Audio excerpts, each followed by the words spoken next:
Good afternoon, my friends. This could be the end of an era. The end of the cruiser man cracking his neck on the iPhone camera lens for the historical record. Why, you might ask?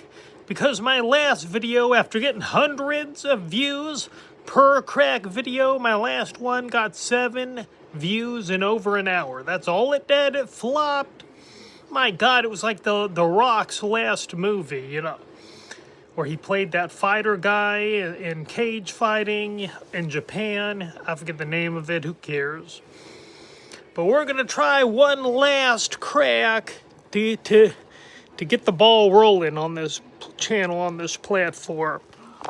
Oh, it cracked a great deal on this side. I don't know about that one, but that one, certainly, yeah. Till next time, remember, McHenry Cruiser is YouTube. Boom.